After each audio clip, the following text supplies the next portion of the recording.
Hello বন্ধুরা, আপনারা কেমন আছেন? আজকে একটা কেসিনের লাইনের থেকে বাইরে একটা লাইন করব। তো চলে আসলাম ডিল বিট যত কিছু লাগে যাবতীয় সামান নিয়ে। তো এসে 6 নম্বরের একটা বিট লাগাই আমি একটু করে আগে ডিল করলাম। ডিল করার পরে 16 mm আর একটা বিট লাগাইতেছি।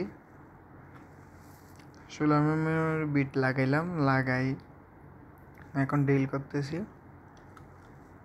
ডিল করে একদম এটা একটু দেওয়ালটা বেশি মোটা মোটা বলতে প্রায় 25-26 সেন্টি আছে আর কি।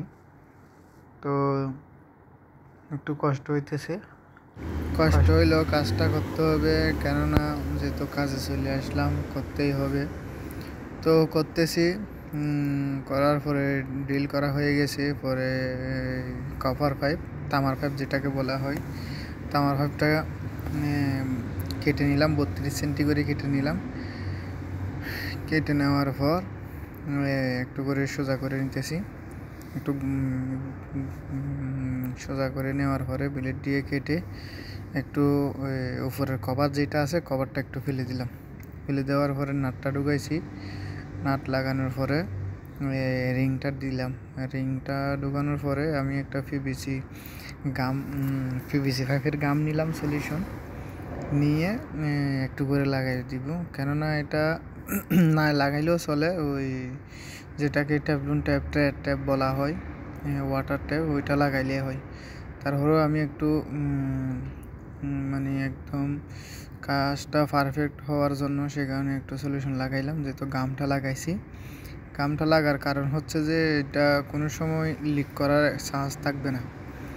তো আমি সুন্দর করে 2-3 রাউন্ড লাগানোর পরে রিংটা একটু টেনে দিলাম। রিংটা একটু টেনে ট্যাপের সাথে একটু টাইট করে নিলাম। টাইট করে ট্যাপের রিংয়ের উপরে আবার ট্যাবলুন ট্যাপটা লাগাইতেছি আর কি। লাগা হয়ে গেছে। হয়ে যাওয়ার পরে এখন একটু করে আবার ইনসুলেশন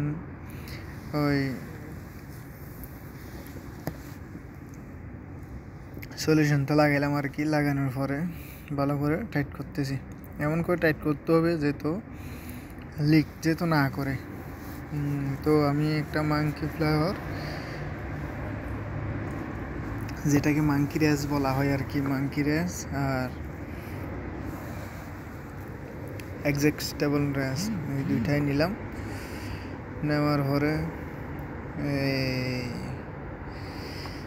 ভালো করে আমি টাইট করে দেব।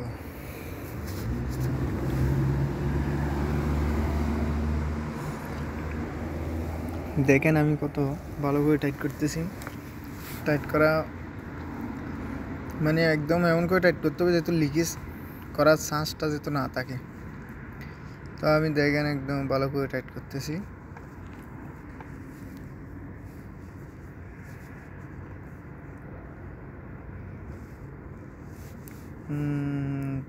তো এটা অনেক দিন ধরে বলতেছে একটা পানির কল করে দেওয়ার জন্য বাইরে। তো আজকে আসলাম আর কি। তো আমি একটা পাইপ লাগাইলাম, যেহেতু অ্যাঙ্গেল বল থেকে লাইনটা নিতে হবে, সে কারণে 2 একটা অ্যাঙ্গেল বাল্ব লাগাইবো আর কি। তো 2 অ্যাঙ্গেল বাল্ব লাগাইবো, যে আগের একটা লাইন আছে, আমি আবার আর একটা লাইন করতেছি সেই কারণে। তো আমি ফ্লেক্সিবল পাইপটা লাগাইলাম। লাগানোর পরে পাইপটা যেটা কপার পাইপ, এটা ঢুকাইলাম। এই যে কপার পাইপটা ঢুকানোর পরে আমি এখন কি করব, একটা এলবো লাগাইবো এখানে। তো কপার পাইপের এলবো আর কি। তো আমি কি করতেছি, হোয়াইট সিলিকন একটু, যে হোলটার মধ্যে একটু সিলিকন লাগাইতেছি আর কি। যেহেতু সিলিকন লাগাইলে ভিতরে ভালো করে বন্ধ হয়ে যাবে, আর আবহাওয়া ঢুকবে না, বাতাস ঢুকবে না, কিছু পোকামাকড় কিছু ঢুকতে পারবে না। না হইলে পোকামাকড় ঢুকে সমস্যা হয়, সেই কারণে। তো আমি এখন কি করলাম, নাটটা লাগাইলাম এলবোর। তারপরে যেটা রিং যেটা আছে আর কি, রিংটা লাগাইলাম। লাগানোর পরে আমি আবার একটু করে সলিউশন লাগাইছি। সলিউশন লাগানোর পরে আবার লাগাইমু কি ট্যাবলুন ট্যাপ, যেটাকে ট্যাপ বলা হয়। ট্যাপটা লাগাইমু। লাগানোর পরে ভালো করে সেম করতে হবে, ভালো করে টাইট করতে হবে। তো আমি এখন রিংটা একটু টানে দিতেছি, ভালো করে টাইট করে আবার টেফলন ট্যাপটা খিঁচে লাগাইতেছি। লাগানোর পরে আমি আবার একটু করে টেফলন ট্যাপের উপরে সলিউশন লাগাই দিব, যেহেতু লিকেজ করার চান্সটাই না থাকে। লিকেজ করলে আপনারাই জানেন যারা কাজ করেন, লিকেজ করলে এটার থেকে টেনশনের কাজ আর কিছু হতে পারে না। দেওয়াল ভিজে যায়, দেওয়াল নোনা হয়ে যায়, টাইলস নষ্ট হয়ে যায়, অনেক কিছু অনেক। সেই কারণে আমি একটু সলিউশন লাগাই আর কি। সলিউশনটা লাগাইলাম, লাগানোর পরে এখন আমি এলবোটা লাগাই।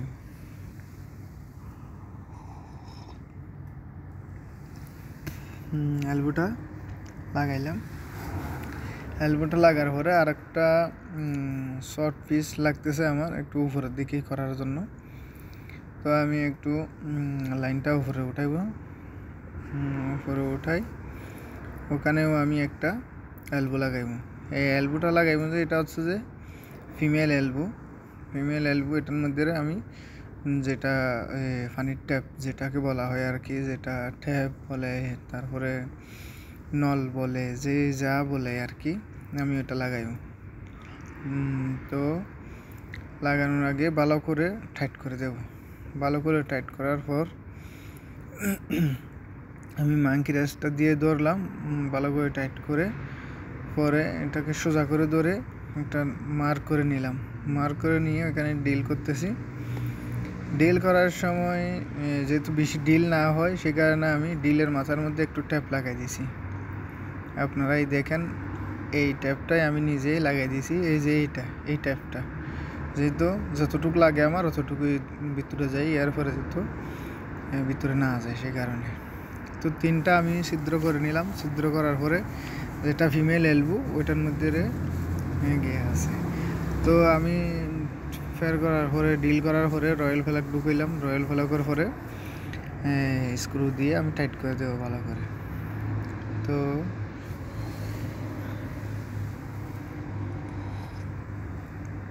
একদম টাইট করতে হবে, যেহেতু লড়াচড়া না করে। ভালো করে আমি দেখতেছেন আপনারা, আমি ভালো করে টাইট করতেছি। টাইট করার পর যেটাকে পানির ট্যাপ বলা হয় আর কি, যেটাকে ট্যাপ, ওইটা আমি ভালো করে এটার মধ্যে একটু ছুরির ভিতরে করে আমি টেফলন ট্যাপটা লাগাইতেছি। প্রথমে কীরকম করে লাগাইতেছি দেখেন, তারপরে কীরকম লাগাই। প্রথমে একটু রোল করে ভিতরে ঢুকিয়ে দিলাম, তারপরে সুন্দর করে উপরে ট্যাপটা লাগাই নিলাম। লাগানোর পরে আমি যেটা ফিমেল এলবো, এলবোর মধ্যে আমি সুন্দর করে লাগাইতেছি একদম পারফেক্ট করে, যেহেতু লিক টিক না করে এরকম সুন্দর করে টাইট করতে হবে। তো আমি যতটুকু টাইট করছি অতটুকুই যথেষ্ট। তো আমি ভিতরে গেলাম, ভিতরে যাই, অ্যাঙ্গেল বাল্বটা 2 ওয়ে অ্যাঙ্গেল বাল্বটা খুলতেছি। দেখেন এটা হচ্ছে 2 ওয়ে অ্যাঙ্গেল বাল্ব, দুই দিকে কাজ করা যাবে। একটা হচ্ছে আগের কেসিংয়ে লাইন দেবো, আর একটা হচ্ছে এখন নতুন পাইপে লাইন দেবো, যেটা ওই ফ্লেক্সিবল পাইপ যেটা আছে আর কি, ফ্লেক্সিবল পাইপ, ওটার মধ্যে যেহেতু লাইনটা দিতে পারি। আগরটা খুলতেছি, এখন আগরটা খুলে ফেলবো। দেখতেছি একটু পানি পড়তেছে, তাই আমি বন্ধ করলাম, একটু বন্ধ করে একটা প্লেট নিলাম। প্লেটটা নিয়ে পানিগুলো প্লেটের মধ্যে নিলাম, যেহেতু নিচে না ভরে নষ্ট না হয় আর কি।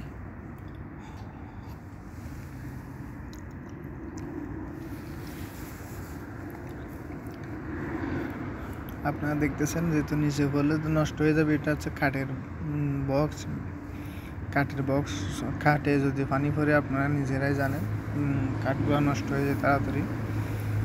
তো সেই কারণে আমি পানিগুলো বেশি যেহেতু না পড়ে, হালকা পাতলা যেগুলো পড়ছে এগুলো আমি মুছে ফেলবো। এখন খুলে ফেলছিলাম অ্যাঙ্গেল বাল্বটা, নতুন অ্যাঙ্গেল বাল্বটা এখন আমি লাগানোর আগে ওখানে আমি ট্যাপ যেটাকে টেফলন ট্যাপ, এটা ভালো করে লাগাইব। এটা বেশ করে লাগাইব, যেহেতু ভালো করে টাইট হয়, লিকেজ করতে না পারে। তো আমি লাগাইলাম, লাগানোর পরে অ্যাঙ্গেল বাল্বটা লাগাইতেছি। ট্যাবলুন টেপ লাগানোর পর অ্যাঙ্গেল বলটা আমি লাগাইতেছি।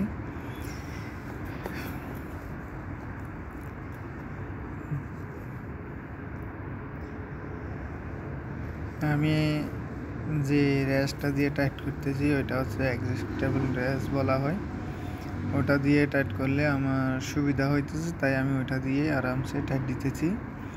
এখানে 2 ওয়ে যেহেতু, সেখানে আমি টাইট দেওয়ার জন্য আমার ভালো হইতেছে, সেই কারণে আমি ভালো করে টাইট করতেছি।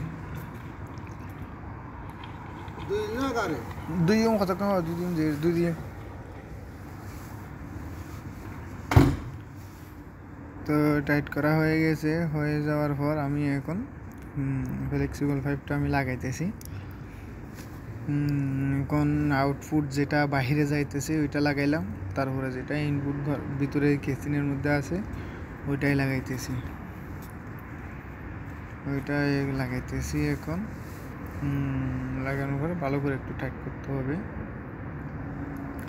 ভালো করে টাইট না করলে কথাই একটাই, লিকেজ করবে। কেননা এখানে আছে 4 তালা, আর এখানে প্রেসার পাম্প ইউজ করে। প্রেসার পাম্প ইউজ করলে যেটা প্রেসার অনেক বেশি থাকে, তো পানি 19-20 হলে লিক করে। আমাদের বাংলাদেশে তো এই প্রেসার পাম্প ইউজ করে না, তাই হালকা পাতলা 19-20 হইলে সমস্যা নেই। তবে এখানে একটু 19-20 হইলে পরে সমস্যা হয়। সেই কারণে আমি ভালো করে একদম মজবুত করে টাইট করে পাইপটা সুন্দর করে বাস করে রাখে দিব। আমার এখন একদম ফুল টাইট হয়ে গেছে। হয়ে যাওয়ার পরে আমি একটু সোজা করে দিব। সোজা করে দেওয়ার পরে পাইপটা বাস করে দিব। বাস করে দেওয়ার পরে এখানে যেটা হোল আছে, আমি এখানে একটু সিলিকন লাগাইবো। যেহেতু বাইরের থেকে কোনো কিছু ভিতরে না আসতে পারে। বাইরেও লাগাইছি, সেম ভিতরেও লাগাইতেছি। সিলিকনটা হোয়াইট কালার সিলিকনটা আমি লাগাই দিলাম। লাগাই দেওয়ার পরে একটু হাত দিয়ে আঙ্গুল দিয়ে একটু মালিশ করে দেবো, যেহেতু ভালো করে সাইডের দিকে দেখা যায়, ভালো করে বোঝা না যায়।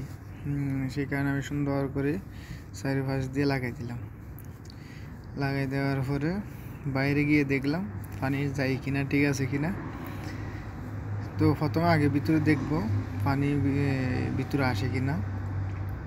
তো আমি দেখতেছি আলহামদুলিল্লাহ ভিতরেও পানি আসতেছে। তো আমি এখন বাইরে যাই দেখতেছি আলহামদুলিল্লাহ পানি আসতেছে। আমার কাজটা আলহামদুলিল্লাহ সাকসেসফুল। তো আপনারা বলবেন কাজটা কেমন হলো। ওকে, ধন্যবাদ।